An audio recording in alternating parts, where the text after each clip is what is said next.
Hello दोस्तों, मेरे channel में आपका स्वागत है। और आज हम पढ़ने वाले हैं बहुत ही ज़्यादा इम्पोर्टेंट टॉपिक जो है प्लेटलेट्स। ठीक है, तो हम देखते हैं कि प्लेटलेट्स का दूसरा नाम क्या है। प्लेटलेट्स को हम थ्रोम्बोसाइट्स भी बोलते हैं। क्या बोलते हैं? थ्रोम्बोसाइट्स भी बोलते हैं। तो प्लेटलेट्स क्या है? ये एक फॉर्म्ड एलिमेंट है ब्लड का। तो ब्लड के तीन फॉर्म एलिमेंट्स होते हैं। एक होता है RBC, red blood cell, white blood cell और प्लेटलेट्स। तो प्लेटलेट्स क्या है? एक फॉर्म्ड एलिमेंट है ब्लड का, जिसका दूसरा नाम थ्रोम्बोसाइट्स भी है। ये जो होता है ना प्लेटलेट्स, वो बहुत स्मॉल होते हैं। क्या होता है? स्मॉल होते हैं और नॉन न्यूक्लिएटेड होते हैं। ये याद रखना बहुत इंपॉर्टेंट है। क्या होता है? Non nucleated. तो अपने को बताना है प्लेटलेट्स क्या, तो क्या बताना है कि platelets it is also known as thrombocytes. It is the formed elements of blood. It is small in size and non nucleated, मतलब इसमें भी न्यूक्लियस एब्सेंट होता है। तो जो प्लेटलेट का साइज है वो होता है 2.5 माइक्रोन इसका साइज होता है। और हमने आरबीसी का देखा था। आरबीसी का डायमीटर कितना था?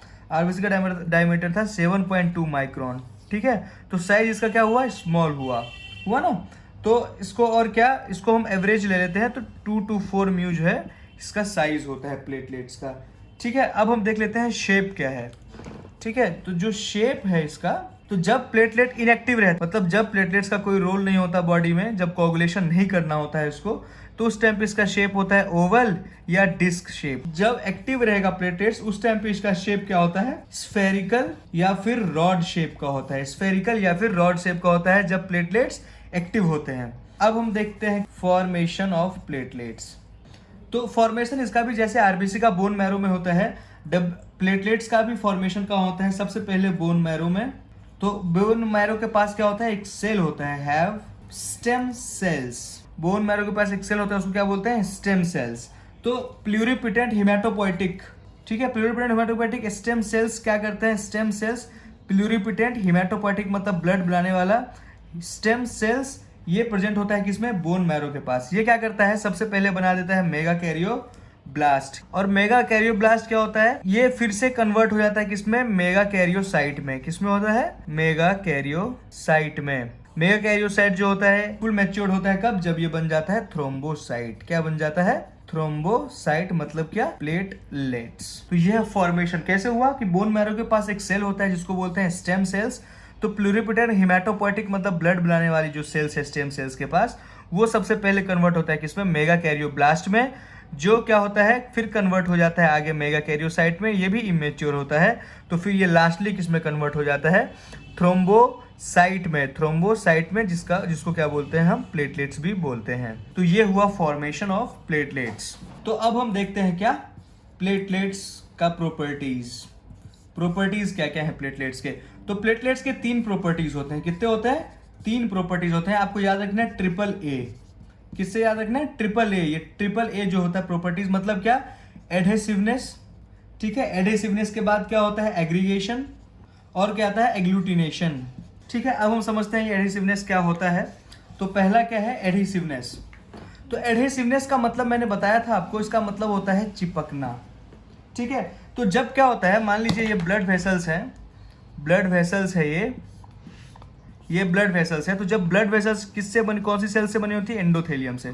तो जब ब्लड वेसल्स यहाँ पे रप्चर्ड हो गई तो एंडोथेलियम ये डैमेज हो जाता है, जिससे ये सेल, जिस सेल्स ये बनते हैं वो डैमेज हो जाता है। डैमेज होने के बाद क्या होता है? जो कोलेजन प्रेजेंट होता है इसके पास, वो एक्सपोजर हो जाता है। जब भी कोलेजन एक्सपोर हुआ और वो प्लेटलेट के कांटेक्ट में आया, मतलब उससे एडहेसिव हुआ, उससे चिपका, तो क्या होता है? प्लेटलेट एक्टिवेट हो जाता है। तो ये एक पहला प्रॉपर्टीज है किसका? एडहेसिवनेस। ठीक है, एडहेसिवनेस का मतलब क्या हुआ? एडहेसिवनेस का मतलब हुआ स्टिकिंग टू रफ सरफेस। ये मतलब होता है किसका? एडहेसिवनेस का। ठीक है, दूसरा जो इसका प्रॉपर्टी है, दूसरा प्रॉपर्टी है एग्रीगेशन। एग्रीगेशन का क्या मतलब होता है? एग्रीगेशन का मतलब होता है ग्रुपिंग ऑफ प्लेटलेट्स। क्या होता है? Grouping of platelets. तो ग्रुपिंग ऑफ प्लेटलेट्स को क्या बोलते हैं? एग्रीगेशन। ये दूसरी प्रॉपर्टीज है किसकी? प्लेटलेट्स की। ठीक है, अब हम देखते हैं तीसरी प्रॉपर्टीज क्या है। जो तीसरी प्रॉपर्टी है वो है एग्लूटिनेशन। तो एग्लूटिनेशन का मतलब क्या होता है? कि क्लम्पिंग टुगेदर। ठीक है, ये होता है।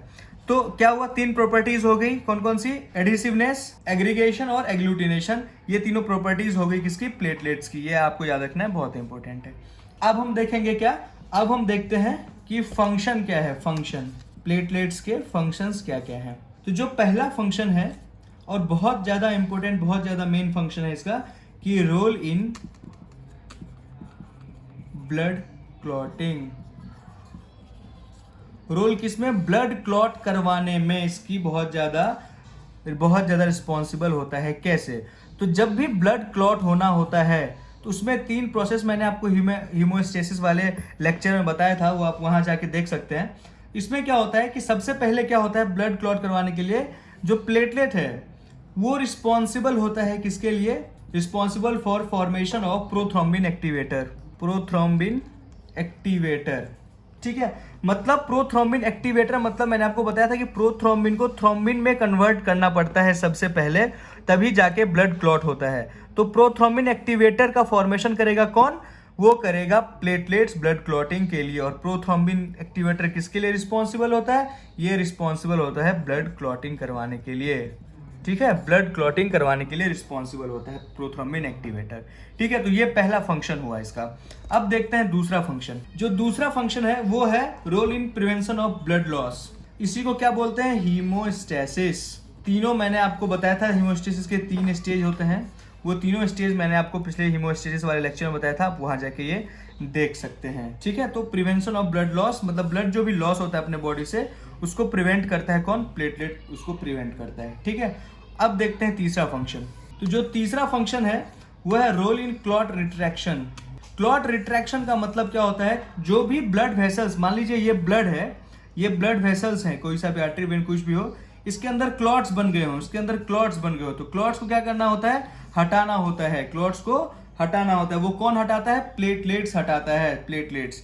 तो मतलब क्लॉट रिट्रैक्शन का मतलब क्या हुआ? तो क्लॉट रिट्रैक्शन का मतलब होता है shrinking of a blood clot over number of days. Clot retraction का मतलब होता है shrinking of a blood clot over a number of days. मतलब जब ब्लड में क्लॉट जमा हो जाता है तो धीरे धीरे प्लेटलेट्स क्या करता है? क्लॉट रिट्रैक्शन करता है, मतलब जो भी क्लॉट बने हुए हैं ब्लड वेसल्स के अंदर उसको रिमूव करता है, ठीक है। अब देखते हैं चौथा फंक्शन क्या है। जो चौथा फंक्शन है वो है role in repairing ruptured blood vessels. Role in repairing ruptured blood vessels मतलब जो भी ब्लड वेसल्स रप्चर हुए, अभी जो मैंने बताया था ना कि ये जैसे यहाँ पे ब्लड वेसल्स रप्चर्ड हुए, तो उसको नॉर्मल करने का काम कौन करता है? प्लेटलेट्स करता है। क्यों? प्लेटलेट्स के पास एक फैक्टर होता है। कौन सा फैक्टर प्रेजेंट होता है? प्लेटलेट्स के पास एक फैक्टर होता है जिसको बोलते हैं PDGF, मतलब platelets derived growth factor. Platelet derived growth factor platelets के पास प्रेजेंट होता है और ये रिस्पॉन्सिबल होता है किसके लिए? जो भी ब्लड वेसल्स अपना रप्चर हुआ है उसको रिपेयर करने के लिए रिस्पॉन्सिबल होता है। अब हम देखते हैं जो पांचवा फंक्शन है प्लेटलेट्स का, वो है कि रोल इन डिफेंस मैकेनिज्म। किसमें? Role in defence mechanism. Defence mechanism का क्या मतलब होता है कि इसका जो प्रॉपर्टी है एक एग्रीगेशन का क्या मतलब होता है? ग्रुप, बहुत सारे ग्रुप में, तो जो भी फॉरेन एलिमेंट आएगा बाहर से ब्लड में, तो बहुत सारे प्लेटलेट्स क्या करेंगे? ग्रुप बना लेंगे और जो भी फॉरेन एलिमेंट्स आए उसको ट्रैप करके इनगल्फ कर लेंगे और बॉडी को इम्यूनिटी प्रोवाइड करेंगे। तो ये है पांचवा फंक्शन और लास्ट फंक्शन प्लेटलेट्स का।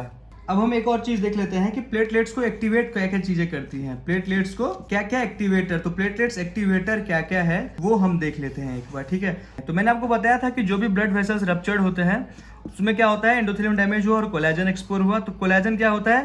प्लेटलेट्स के साथ चिपकता है जाकर के और प्लेटलेट्स को एक्टिवेट कर देता है। तो पहला फैक्ट क्या हो गया? फैक्टर कोलेजन जो है वो क्या हुआ? प्लेटलेट एक्टिवेटर हुआ। फिर मैंने आपको बताया था हीमोस्टेसिस में भी कि जो वॉन विलीब्रेंड फैक्टर है, वॉन विलीब्रेंड फैक्टर वो क्या है? वो भी एक जो है एक्टिवेटर है प्लेटलेट्स का। उसके बाद मैंने आपको बताया था थ्रोम्बोक्सिन A2, ये भी प्लेटलेट एक्टिवेटर है कि मतलब अगर ये सब चीजें, और एक और है थ्रोम्बिन, ठीक है। उसके बाद है ADP, एडिनोसिन डाइफॉस्फेट। उसके बाद है कैल्शियम आयन। तो ये सब चीजें क्या है? जब ये सब चीजें एडिसिवनेस मतलब चिपकेगी, अगर प्लेटलेट से कांटेक्ट में आएगी तो प्लेटलेट क्या हो जाएगा? एक्टिवेट हो जाएगा। तो ये है पूरा लेक्चर प्लेटलेट्स के लिए, बहुत ज़्यादा इंपॉर्टेंट है। आप नोट्स भी बना सकते हैं इससे।